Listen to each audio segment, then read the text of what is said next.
दोस्तों 21 दिसंबर का आप सबको बहुत बहुत नमस्कार।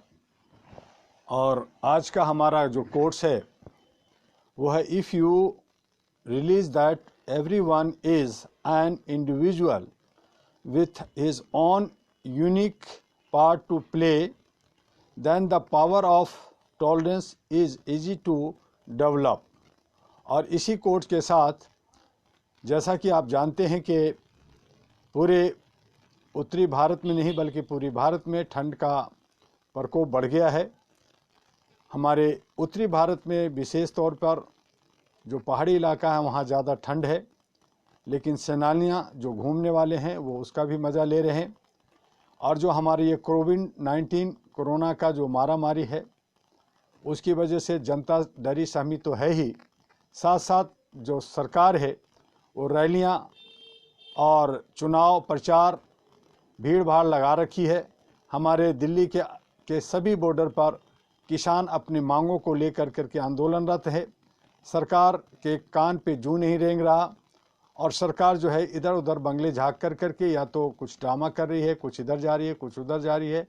और मीडिया के सहारे जो है किसान के जो मांगे हैं, जो उनकी तकलीफ़ें हैं, उन पे बात ना करते हुए वो इधर उधर की, जब कभी चाइना का, कभी पाकिस्तान का, कभी किसी चीज़ का न्यूज़ दिखा कर करके जनता को बेवकूफ़ बना रही है। तो ये दशा दिशा दिखाने की जो मीडिया का, चाहे वो इलेक्ट्रॉनिक मीडिया हो, प्रिंट मीडिया हो, उनकी जो एक दायित्व बनता है उससे वो विमुख हो गए हैं और सरकार के हित में सरकार की पट्टूगिरी कर के काम कर रहे हैं।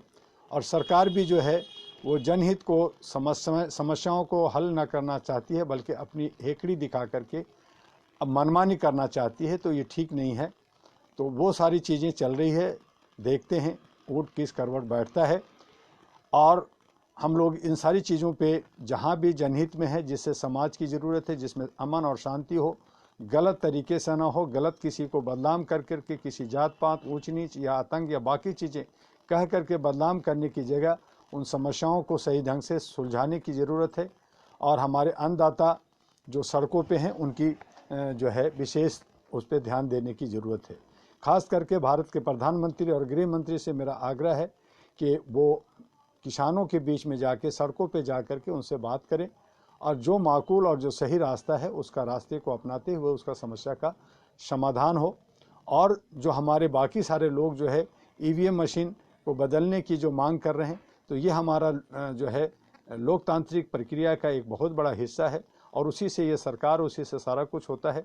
तो इसलिए उस जनता के हित को देखते हुए जो ईवीएम मशीन का है उसको बदलाव हो और उसका बैलेट से या और कोई अच्छा कारगर जिसमें कोई गलत ना हो, कोई चोरी ना हो, कोई चीटिंग ना हो और तरीके से जनता के द्वारा जो चुनी जाती सरकार है उसको चुना जाए और उसको हिसाब से वो सरकार आगे चलाए, आगे काम करे।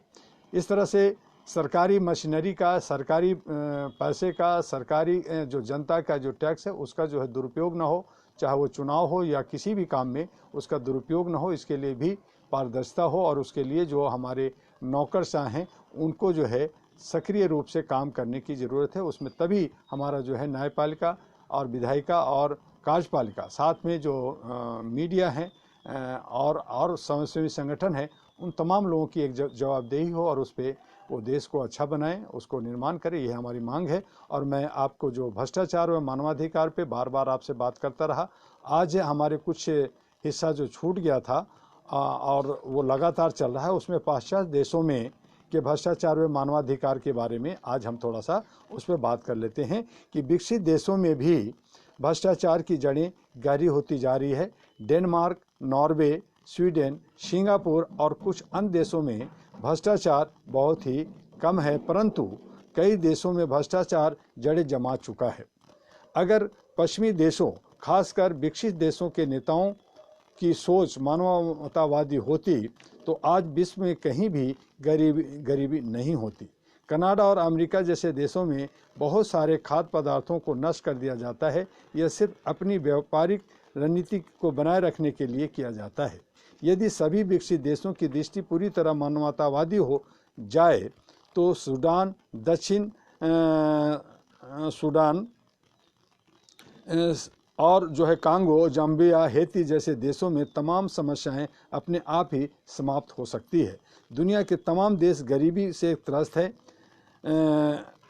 कुपोषण, अशिक्षा, असमानता, पक्षपात, नस्लवाद जैसी बुराई आज भी संयुक्त राष्ट्र संघ के लिए एक बड़ी चुनौती बनी हुई है।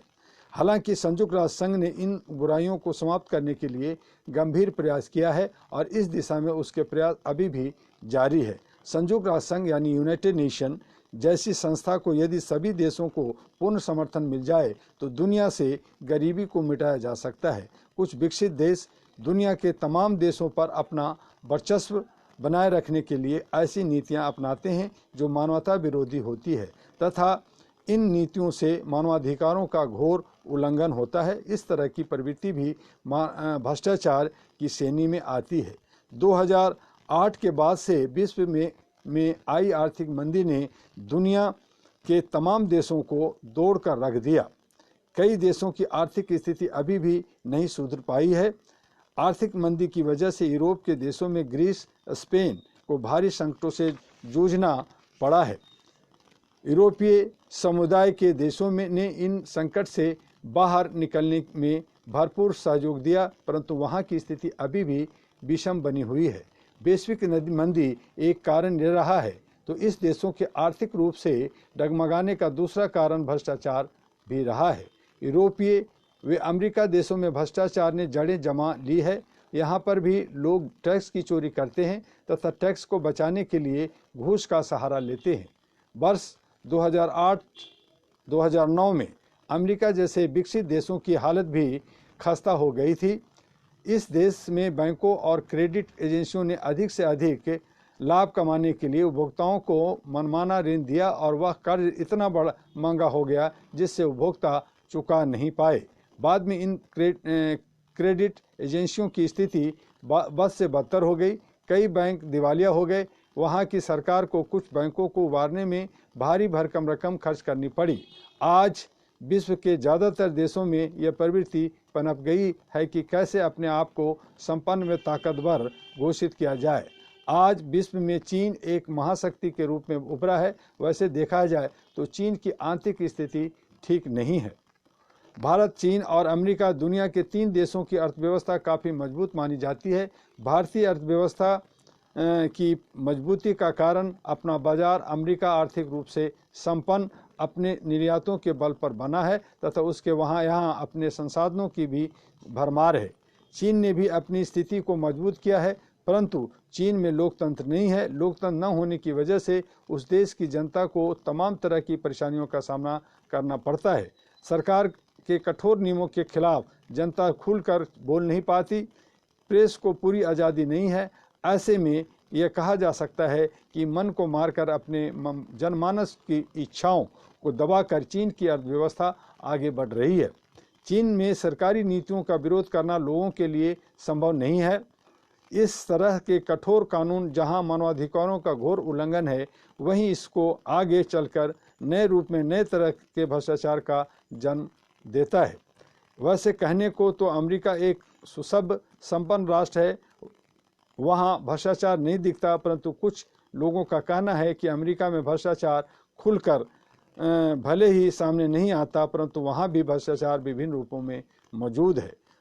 अमेरिका में खुला बाजार है, वहाँ पर टेलीकॉम और ऊर्जा क्षेत्रों में बड़े बड़े दिग्गज लगे हैं और इसमें कुछ की मोनोपोली है। ऐसे में अपने मोनोपोली बनाए रखने के लिए कुछ लोगों को दबाकर और अपने संबंधों का सहारा लेना पड़ता है। यह भी भ्रष्टाचार का ही रूप है।